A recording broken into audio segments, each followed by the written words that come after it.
Ratusan orang meninggal dunia, banyak puluhan orang belum ditemukan, dan juga harta benda yang tidak bisa terselamatkan. Banyak sekali keluh kesah keluarga yang menangis kehilangan sanak saudaranya dan kehilangan harta bendanya akibat banjir yang terjadi di Aceh, Sumatera Utara, dan Sumatera Barat.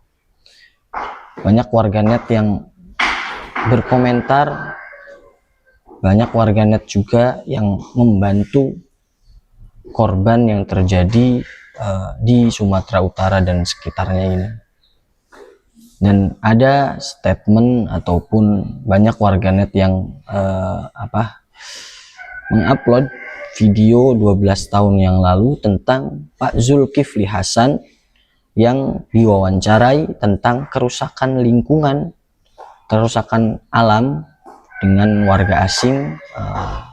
Itu saya kurang tahu beliau ini siapa, kan, tapi banyak sekali warganet yang mengangkat ataupun mengupload video wawancara tersebut.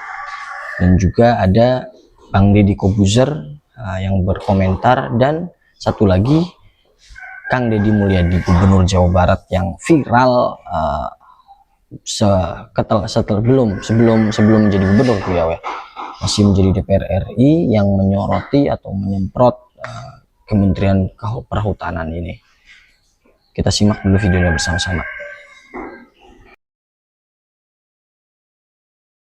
One of the big source of corruption is actually the forestry sector. This is horrifying. Wow. Oh, I can't wait to see the Minister of Forestry.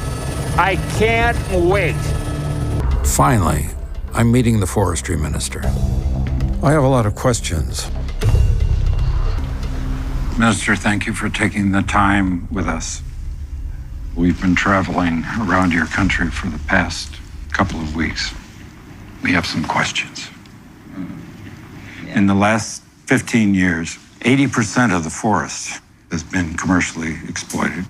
And when you ask many Indonesians why this has taken place, they say, sir, that there's too strong a connection between business and politics in this country. Yang lain, Anda tahu kita baru berdemokrasi. Tapi saya yakin kita dalam waktu yang panjang mungkin akan terjadi titik yang seimbang. We were in Tesonilo. Tesonilo. National Park. Okay. It's not funny. Yeah. It's not funny. Only 18% of it remains. We saw it. There are new roads, new illegal roads. Forests cut, trees laying on the ground, burnt where they fell. It's devastating. It's heartbreaking to see it.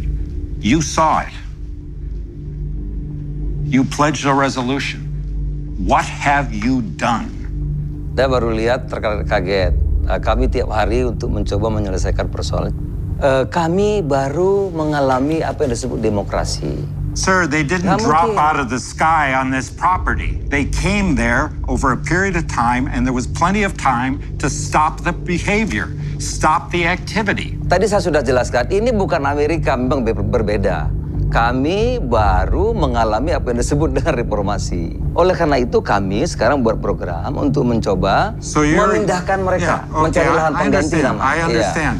All right, I see all of this wealth, but it's at the top of the heap.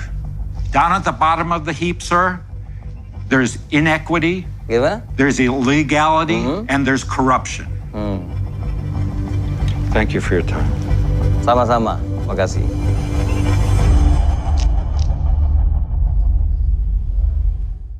Hukum alam itu hukum mutlak, tidak bisa digeser-geser. Negara harus benar, nggak bisa begini terus. Bapak enak di sini, Pak, nggak kebanjiran, orang sana kebanjiran. Tinggalkan legasi yang baik buat generasi ke depan. Saya pengen birokrat itu jujur. Kata Kiki jujur. Saya nggak akan kritisi anggaran 0, sekian, enggak. Tapi kalau urusan hutan, urusan banjir, urusan segala macam, saya akan ngomong keras. Saya dari dulu jawaban tuh banyak, tahun kemarin jawabannya itu jauh, tapi Bapak nggak ngasih solusi. Tugas Kementerian Lingkungan itu atau bersifat tegas. Sikapnya adalah menjaga lingkungan dan menjaga hutan. Seluruh dinas, seluruh kementerian harus tunduk pada rekomendasi Kementerian Lingkungan Hidup. Pembangunan ini tidak recommended karena akan mengakibatkan ini. Pembangunan ini tidak recommended karena akan mengakibatkan ini. Pembangunan ini tidak recommended karena akan mengakibatkan ini. Kawasan ini tidak boleh ditebang karena mengakibatkan ini. Sifatnya mutlak. Hukum alam itu hukum mutlak. Tidak bisa digeser-geser. Hukum alam itu hukum mutlak. Tidak bisa digeser-geser. Karena kausalitas. Resiko apapun harus diambil. Kenapa? Karena ini mutlak. Hukum alam gak bisa ditafsirkan. Dan gak bisa ada rekayasa alam.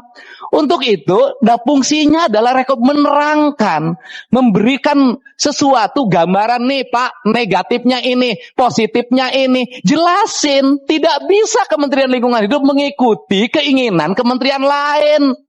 Kan seluruh kebijakan harus ada rekomendasi analisis dampak lingkungan. Karena ini kuncinya, ini akibatnya segala sesuatu tidak berpegang teguh pada prinsip. Gue ngeliat berita tentang Sumatera 2 hari belakangan ini tuh sakitnya udah bukan lagi di mata. Sakitnya tuh udah di pikiran, di otak gue, di hati gue. Kebayang saudara-saudara kita, kebayang gimana kalau gue yang ada di sana, keluarga gue yang ada di sana, kebayang. This is beyond imaginations. Dan yang lebih menyakitkan lagi adalah ketika gue baca ada komen netizen yang mengatakan mungkin ini karma. No, it's not. Bahkan kalian menggunakan kata karma aja udah salah itu orang gitu loh. Karma is a bitch. Nggak ada. Karma itu bahasa Sanskerta yang artinya adalah action atau perilaku, bukan apa yang kita dapatkan. Jadi selama ini menggunakan kata karma saja sudah salah. Dan yang mengatakan bahwa ya alam sedang marah. No, alam tidak akan marah kalau tidak ada orang-orang serakah yang rusak alamnya duluan. No. Tapi ya sudah. Mau bicara tentang karma, mari bicara tentang karma. Karma adalah apa yang bisa kita perbuat. So now, let's concentrate apa yang bisa kita perbuat. Udah itu aja dulu. Apa yang bisa kita perbuat saat ini dan sekarang. Kalau kita bisa bantu, kita bantu. Mau dengan doa, dengan bantuan, dengan mengumpulkan sumbangan, anything. Mau kalian posting, silahkan posting. Jadikan itu sebagai sebuah syiar. Dan contoh buat teman-teman, orang lain juga ikut membantu. Atau kalian mau diam-diam membantu, hanya kalian dan Tuhan yang tahu. And that's good, that's beautiful. So if you're talking about karma, karma is an act. So stop asking why and blaming. Keep on later. But now, let's act.